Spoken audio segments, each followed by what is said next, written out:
Good morning, শুভ সকাল। কেমন আছেন আপনারা সবাই? নিশ্চয়ই খুব ভালো আছেন, আমিও খুব ভালো আছি। আজ সানডে, ঘড়ির কাঁটা 12টার ঘরে। গত 2 দিন ধরে আমার ফড়িংয়ের শরীর খুব খারাপ। শুক্রবার দিন মাঝরাতে আমরা সব টিভি দেখে শুতে যাব, সেই টাইমে পুপু খেয়াল করেছে ফড়িংয়ের নাক দিয়ে রক্ত পড়ছে। তার কিছুক্ষণ পরে মনে হয় ঘর ভেসে গেল রক্তে। তখন 3টে, 3:30 মতো বাজে। ইন্দ্রকে ডাক দিলাম। ইন্দ্র ফড়িংয়ের ডাক্তারবাবুকে ফোন করে জিজ্ঞাসা করলো যে এরকম এরকম হচ্ছে, কি করব। তা উনি একটা ওষুধের নাম বলে দিলেন। সেটা ইন্দ্র ওই রাত্রিবেলায় আমাদের এখানে যে হসপিটালটা রয়েছে, হসপিটালের পাশে একখানা ওষুধের দোকান রয়েছে, সেটা নাকি সারা রাত খোলা থাকে। সেখান থেকে নিয়ে এসে ফড়িংকে খাওয়ালো। তা 2-2.5 ঘন্টা অপেক্ষা করতে বলেছিল। যদি না কমে তাহলে আরও একখানা ওষুধ ওকে খাওয়াতে হবে। তা 2 ঘন্টার মধ্যে ওর রক্তপাত বন্ধ হয়ে গেল। তা সকালবেলায় ডাক্তারবাবু এসে বললেন যে ওর প্রেশার হাই হয়ে গেছে, সেই জন্য নাক দিয়ে রক্ত পড়ছে। তা একটা ইঞ্জেকশন দিল আর গ্যাসের একটা ইঞ্জেকশন দিল। তা সারাদিন ছেলে ভালো খাওয়া দাওয়া করলো, মানে যতটুকু ভাত মেখে দিয়েছিলাম পুরোটাই খেয়েছে। ওদের ডাক্তারবাবুরা বলেন যে ওরা ঠিকঠাক খাচ্ছে কি না আর হাগুমুতু করছে কি না এটা খেয়াল রাখবেন। যদি সব ঠিকঠাক হয় তাহলেও ভেতর থেকে ভালো রয়েছে। তা সবই করলো, ভাবলাম ভালো রয়েছে। ও বাবা, প্রেশারটা যেহেতু হাই হয়ে গেছে, আমরা তাড়াতাড়ি করে রান্না বান্না করে ওপরের ঘরে ওকে নিয়ে গেলাম, এসিটা চালিয়ে বসিয়ে রাখবো। তা 5টা, 5:30টার সময় দেখি আবার হঠাৎ করে রক্ত পড়া শুরু হয়ে গেছে। ডাক্তারবাবুকে ফোন করলাম, উনি সঙ্গে সঙ্গে আসলেন। বলছে ওভার এক্সাইটেড হয়ে গেলেই ওর নাক দিয়ে রক্ত পড়বে এই মুহূর্তে। ভেতরটা কাঁচা রয়েছে তো, ওষুধ দিয়ে রক্তটা বন্ধ করা হয়েছিল। কি এমন করেছে? আমি বললাম যে ওই 2খানা মেয়ে মালাবার গোল্ড এখানে কি খুলেছে, সেই কার্ড নিয়ে নিমন্ত্রণ করতে এসেছিল। এবার ওই মেয়েগুলোকে দেখে নেবে এসছে পুকুর পেছন পেছন। মেয়েগুলোকে দেখে ঘ্যাও ঘ্যাও ঘ্যাও এত করেছে। তারপরে উপরের ঘরে গিয়ে দেখি আবার রক্ত পড়া শুরু, সেই ভেসে যাচ্ছে। ডাক্তারবাবু এসে ইঞ্জেকশন দিল। তারপরে একটা রক্ত পরীক্ষা করার জন্য লিখে দিয়েছে, টেস্ট লিখে দিয়েছে। আজকে সকালবেলায় 6টার সময় এসে ছেলেটা রক্ত নিয়ে গেল, রক্তে ইনফেকশন হয়েছে কিনা সেটা দেখার জন্য।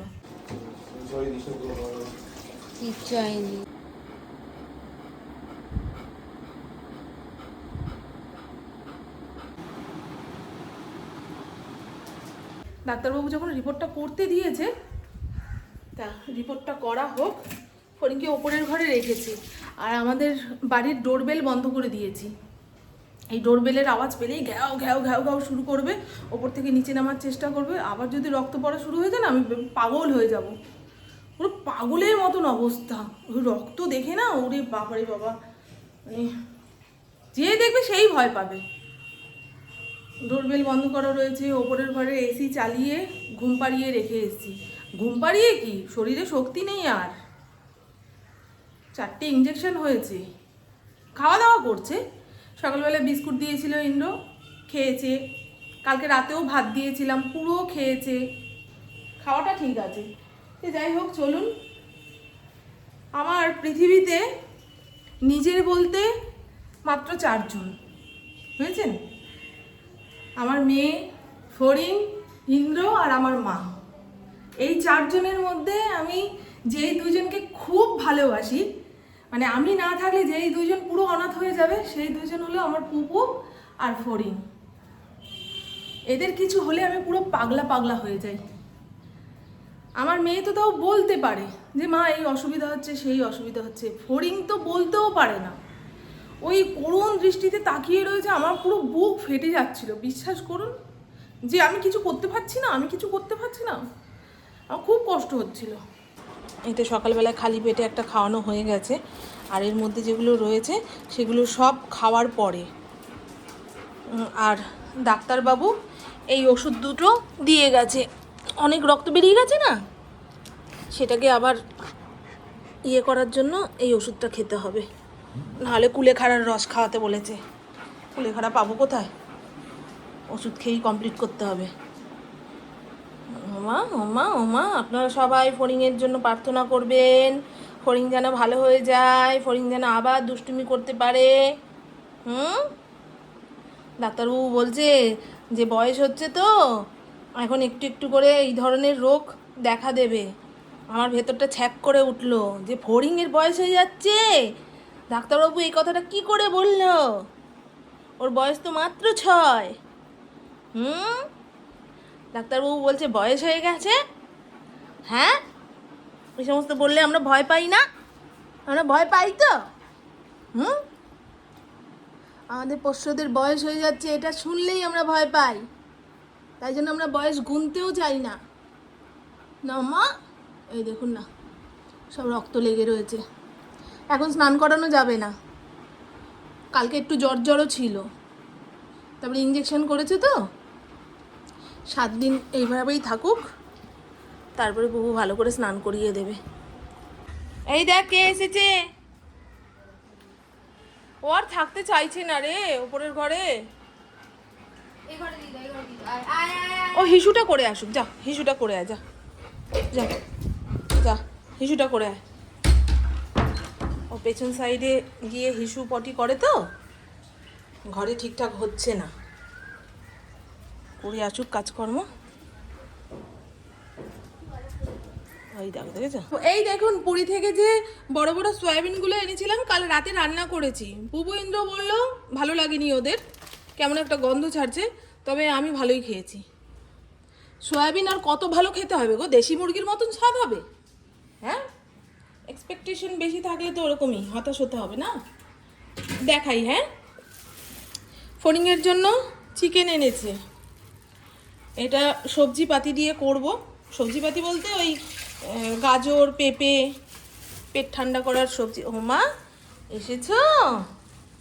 আমরা সবাই নিচে, ও ওপরের ঘরে একা বসে থাকতে পারে গো? ওই দেখো, এই 7 দিন বাড়ির ডোরবেল বন্ধ থাকবে। ডোরবেলের আওয়াজ পেলে পাগল হয় বেশি। আর মাটন রান্না করব। এর আগের সপ্তাহতেও আমরা মাংস খাইনি, কী কারণে খাইনি কে জানে, তবে খাইনি এটা মনে আছে।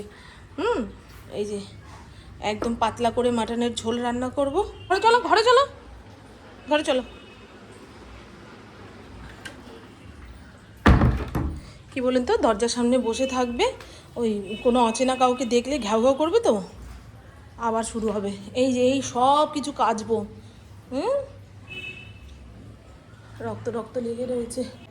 আর ইন্দ্র যখন ওই রাত 3টের সময় ফড়িংয়ের জন্য ওষুধ আনতে গেল, আমি মনে মনে ভাবছি যে সমস্ত বয়স্ক মানুষদের ঘরে এরকম পোষ্য রয়েছে, তাদের হঠাৎ করে ওষুধ এনে দেওয়ার কেউ নেই, কিংবা তারা নিজেরাও যেতে পারবে না, তারা কোন পরিস্থিতির মধ্যে পড়ে বলুন তো। এই আমার একজন পরিচিত রয়েছে, তার মেয়ে কুকুর এনেছে শখ করে, সে এখন বিদেশে থাকে, বিদেশে চলে গেছে, গোল্ডেন রিট্রিভার। তা মায়ের কাছে, বাবার কাছে কুকুরটা রয়েছে, তাদেরও বয়স হয়েছে। কি বলুন তো, তাদের যেন কখনো এইরকম পরিস্থিতি না হয় গো। অবশ্য এমন একটা জিনিস না, মুখে বলতে পারে না তো, ওদের ওই করুণ চোখ দেখলেই যেন ভেতরটা ফেটে যায়, আবার কিছু করারও থাকে না। তাই পুকুকে বললাম, পুকু স্কুটি তো চালাতে জানিস, এখন একটু একটু করে হাত পাকা কর, রাস্তার গাড়ি ঘোড়া দেখলে একটু ভয় ভয় পায়। ইন্দ্র ওকে চালাতে দেয়নি বলেই ও ভয়টা পায়। আমি এই বাবাই যদি কাজে কর্মে ব্যস্ত থাকে, হঠাৎ করে এরকম হয়ে গেলে তোকেই কিন্তু ওষুধপাতি আনতে যেতে হবে। এই ফড়িং শিক্ষাটা দিল, ফড়িংয়ের জায়গায় আমার বাবার কিছু হলেও তোকেই কিন্তু করতে হবে। ভগবানকে ডাকি, ভগবান আমি যেন আমার মেয়ের সাপোর্ট হয়ে দাঁড়াতে পারি, বুড়ো বয়স হোক যে বয়সই হোক, সাপোর্ট হয়ে দাঁড়াতে পারি, ওর কাঁধে যেন বোঝা না হয়। আমি আমার মেয়েকে ভীষণ ভীষণ ভীষণ ভালোবাসি ভাই। যাদের ভালোবাসি তাদের কাঁধে বোঝা হলে না, সেই কষ্টের আর শেষ থাকে না। অনেকে আছে অ্যাটেনশন পাওয়ার জন্য রুগী ভুগি সেজে বসে থাকে, কিন্তু আমি আমার মেয়েকে খুব ভালোবাসি। আমার মেয়ে একা ও পারবে না। আমি যদি কখনো অসুস্থ হয়ে যাই, বাবা আমি যেন ভগবানকে এটাই রাখি, আমি আমার মেয়ের সাপোর্ট হয়ে দাঁড়াতে চাই। খোঁজ নিতে এসে গেছে। ফড়িংয়ের শরীরটা খারাপ বাবা, যাও এখন যাও, এখন যাও, দুপুরে এসো। রঙ্গিলা দেখো, সকাল থেকে দেখতে পাইনি না। যাও যাও বাবা, যাও যাও যাও। এটাও পায়ে ব্যথা পেয়েছে। কে দিয়েছে ব্যথা? যাও, বাবা দুপুরে এসে খেতে দেবে। এখানে বসলো। ফরিংয়ের সঙ্গে আজকে দেখা হবে না, ফরিংকে ঘরেই রাখবো। যাও সাইডে কি বস বাবা, সাইডে কি বস। রঙ্গিলা দেখছেন, খোঁজ নেওয়া শুরু হয়েছে। মাটনটাকে ম্যারিনেট করে রেখেছি, তাও আধা ঘন্টা হয়ে গেল। প্রেশার কুকারে সিটি দিয়ে তারপরে কড়াইতে কষাবো। আমি এইভাবেই মাটন রান্না করি, তাড়াতাড়িও হয় আর বেশ আলাদা রকম একটা টেস্ট হয়।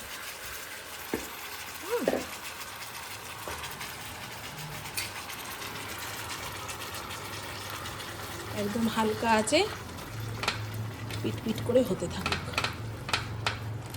আজকে ইন্দ্র এত হুটোপাটির মধ্যে সকালবেলায় বেরিয়ে গেছে, বোতলগুলো এক জায়গায় করে রেখে যায়নি। এই রসুনগুলো ওই মাটনের মধ্যে দেবো, বুঝেছেন? গোটা রসুন দিলাম না, এত বড় বড় রসুনের কোয়া মাংসের মধ্যে দিয়ে ভালোই লাগবে। ও মা, এই দেখুন, থাক থাক থাক, বসো বসো বসো বসো বসো। ভাত হয়ে গেছে, মাংস হয়ে গেছে, একটু পরে মেখে খেতে দেবো। বেশ অনেকটা পরিমাণে ঝোল রেখেছি, আলুও দিয়েছি বেশ অনেকগুলো। এই হলো মাটনের লাল লাল ঝোল, আর এখানে সালাড। খাওয়ার সময় লেবু চিপড়ে লবণ দিয়ে মাখিয়ে নেব। এটা সেই আমরা পুরী থেকে ফেরার সময় ট্রেনে দিয়েছিল।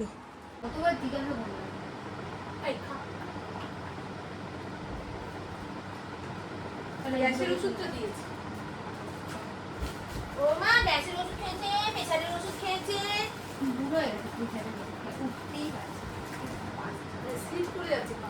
চলো পাবি না, চলো। ও মা ও মা ও মা ও মা, মারাত্মক খিদা পেয়েছে আমার। চলো আমি কি বলি জানি না, করেছিলাম উত্তর দিলাম। গুড ইভিনিং, শুভ সন্ধ্যা।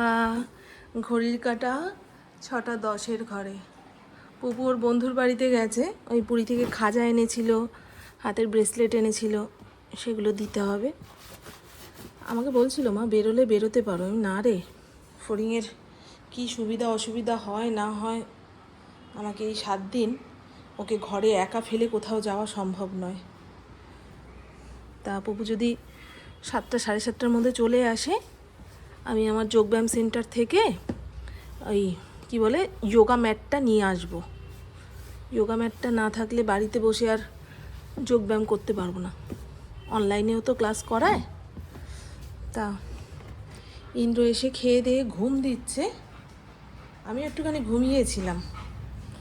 এখন উঠে অ্যাকোরিয়ামটা পরিষ্কার করলাম, পাম্পটা বন্ধ হয়ে গেছিলো। কি ময়লা যে হচ্ছে এই অ্যাকোরিয়ামটা।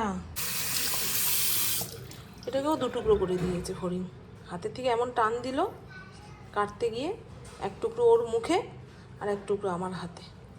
এইটা দিয়ে ওই কাঁচের জিনিস পরিষ্কার করতে খুব সুবিধা। দিয়ে দেবো প্যাকেট করে? দাঁড়ান, আমার শ্বশুরবাড়িতে একটুখানি ওই খাজা, তারপর পুরী থেকে আনা বড় বড় সয়াবিন, এগুলো পাঠাবো বলে রেখে দিয়েছি। আর আমার জায়ের ছোটো মেয়েটার জন্য একখানা হাতের ব্রেসলেট এনেছিলাম, দেখাই, এটার মধ্যে রয়েছে।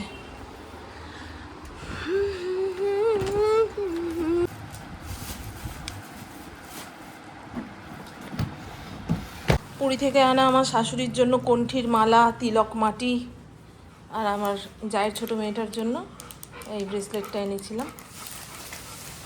ওগুলো সব দিয়ে দিই। ইন্দ্র তো ওর মাকে দেখতে যাবে, দিয়ে দেবে এখানে। আর খাজা সয়াবিনটা পম্পার জন্য আছে। টাটা। সন্ধেবেলায় ঘরে একটু ধূপধুনো দিতে না পারলে না কেমন চতুর্দিক নেগেটিভ নেগেটিভ লাগে। তার উপরে ঘরের কেউ যদি অসুস্থ হয়ে থাকে তো আরোই। কি মা দেখছি, আবার দেখছি মা কোথাও চলে যাচ্ছে না তো আমাকে ফেলে? ওরে বাবারে,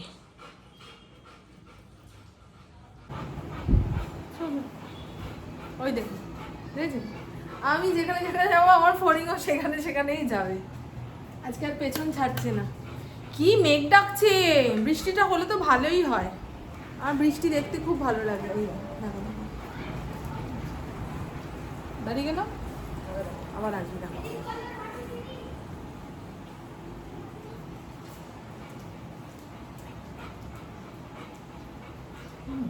এই আসলো, এবার দেখুন ঘরে যাচ্ছি।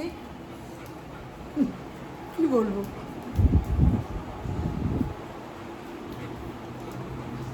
ওখানটা গেল, ভাবলো ওখানটায় যাবো, ওখানটায় আমরা যাবো না। মেঘ ডাকছে, শুনতে পাচ্ছেন? এই দেখুন, ঘরে আসলাম। ঘরে আমরা এবারে যাবো রান্নাঘরের দিকে। দেখেছেন কেমন বিদ্যুৎ চমকাচ্ছে ওই আকাশে।